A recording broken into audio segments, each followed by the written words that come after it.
बेयाव आमगुरि बासिन्दा आरो खुंख्राजरानि आरो आङो सासे पाब्लिकनि रिप्रेजेन्टेटिभ जानानै बिटिसिनि बर्तमान MCLA जानानै आङो बेखौ दिनै दुखु मोनदों, जोबोद दुखु मोनदों। इलेक्शन कमिशना जिनेखि डिलिमिटेशन खालामदों, बे डिलिमिटेशन खालामनायखौ जों बरायदों सिगाङावनो। किन्तु जोंहा लकेल हिसाबै पुराना 56 years जोङो बे सिडली समस्ति ST समस्तियाव जोङो दङ।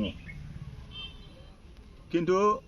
दाखालिनि जिनेखि रिडिलिमिटेशन खालामनाय, बे रिडिलिमिटेशन खालामनायाव मोनथाम BCDCआ ST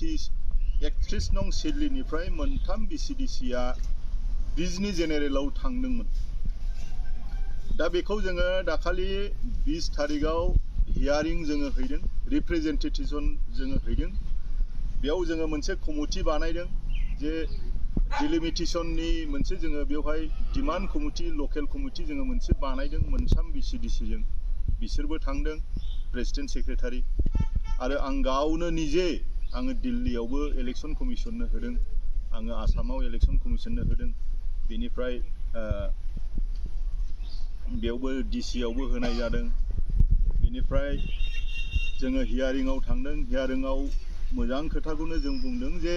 जोङो जि अरिजिनेल सिडली ST समस्तिनि मोनथाम BCDCनि रायजो राजाफोर, बे रायजो राजाफोरा आरोबाव दानि 19 नाम्बार सिडली चिरां समस्तियाव थानो लुबैयो होननानै जोङो खावलायदोंमोन आरो बेखौ जोङो गनायगोन सानदोंमोन। आरो जोंजों लोगोसेनो गोबाङाबो एबसु बिथांमोनाबो जोंनि निचिमा आन्चलिकनि एबसु आरो माखासे कमिटि, बे कमिटिफ्राबो डिमान्ड होदोंमोन। किन्तु बे डिमान्ड होनाया दिनै फैमाल थांबाय, जायाखिसै। जों एसे एनै गुनु गुना जोङो खोनाबाय थादों आरो हनै क'क्राझारावबो बनरगाव बेजोंबो आरो गुबुन गुबुन जायगायावबो माने खोनादों जे जेनेरेल समस्तियाव थांनाय अरिजिनेल जि मोनसे माबा दङ, बेनिफ्राय गुबुन समस्तियाव थांनाय बेखौ बिथांमोनाबो हामजायाखै, बनरगावनि मानसिफ्राबो हामजायाखै, रायजो राजाफ्रा जोंबो दिनै हामजायाखै। उनाव भबिष्यत जुदि माबाफोर खायदा बायदा जुदि मोनफिनोब्ला आरो लेगेल बेखौ आयेनगत हिसाबै जुदि थांनायनि माबा मोनसे बेबस्था दङब्ला उनफ्राव जोङो बेखौ आयेनगत हिसाबै थांनो थाखाय जोङो दिनैहाय रायलायदों, सावरायलायदों। आङो जों एसे खोनाबाय थादों जे गभर्नमेन्ट, जायफ्रा गभर्नमेन्ट, बे गभर्नमेन्ट दिनै BTCआव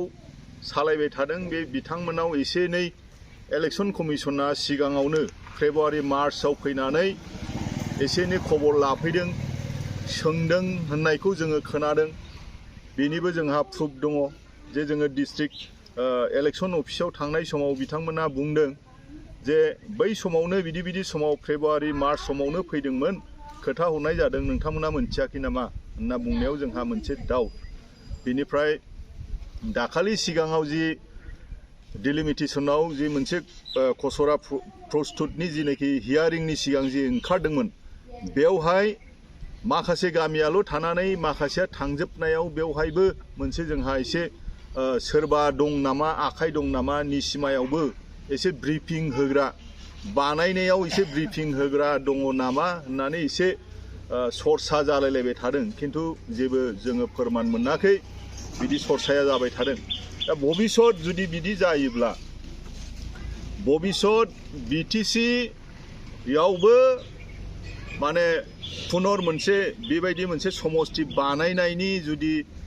माबा जायोब्ला आरो बानायगोनब्ला आरो बानायनायनि एसे गुनु गुना जायफ्रा दिनै गभर्नमेन्ट सालायदों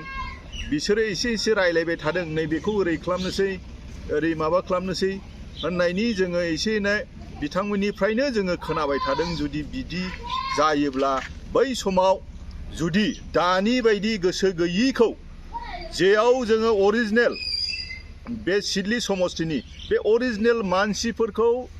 गुबुनाव दोनहरनानै सिडलीनिफ्रायबो क'क्राझार हिसाबै गोबां 32-33 हाजारा आउट जादों, बङाइगाव डिस्ट्रिक्टनिफ्राय 35 हाजार बेसेबांबा दिनै हाबदों, हरै थांदों ओरै हाबदों। किन्तु जों अरिजिनेला अरिजिनेल हिसाबै थानो मोननांगौ होननानै जेखौ डिमान्ड खालामदोंमोन, बे डिमान्ड खालामनाय जायाखिसै आरो बेखौनो जों अनुरद खालामदों जोंनि गासै निसिमा ओनसोलनि जेसेबां संगठन दं दुलाराय बर' फरायसा आफादनिफ्राय थानानै जानानै आरो गुबुन गुबुन माहारियारिफोरनि जिनाखि संगठनफोर दङ मुस्लिम सम्प्रदायनि संगठनफोर एबिएमसु आमसु दङ लोगोसे आगसुनि दङ आख्रासु दं आरो बिदिनो गोबां संगठनफोर दङ आदिबासिनि आसा दङ बिसोरो जाहाथे मोजाङै साबधानै जाहाथे कपारेसन होलायलायनानै जोङो जयैनो थांनो हायो आरो आङो बिसेसकै दुलाराय बर' फरायसा आफादखौ आङो खावलायदों जाहाथे बिथांमोना आनसलिकनि जानानै निसिमा समस्तिया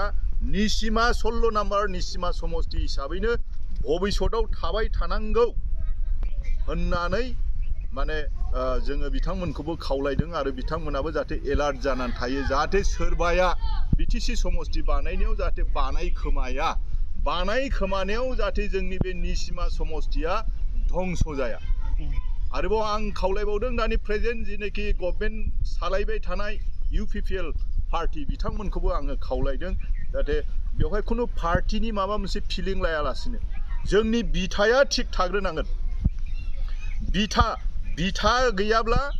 जेबो खामानि जा नों न' लुनो हाया बिनिखायनो नोंहा हा आरो बिथा नोंहा थाग्रोनांगोन जुदि निसिमा समस्तिया बिथा हिसाबै थाब्ला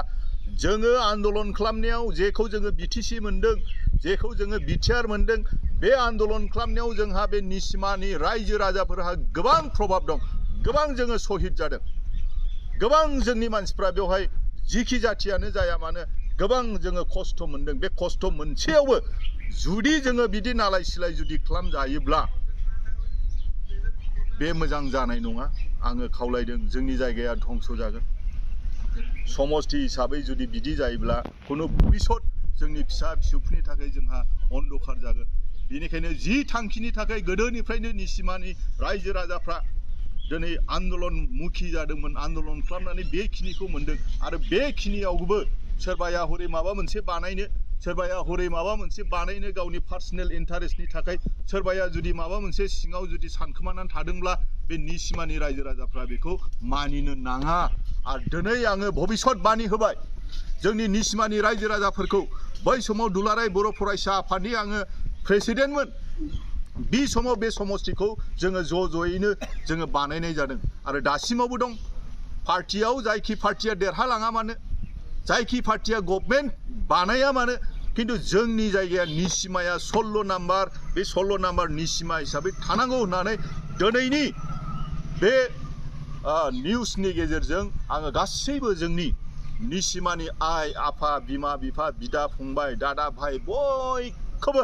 आङो अनुरोध खालामबाय बे आंनि दायित्वमोन आरो जोंनि दायित्वमोन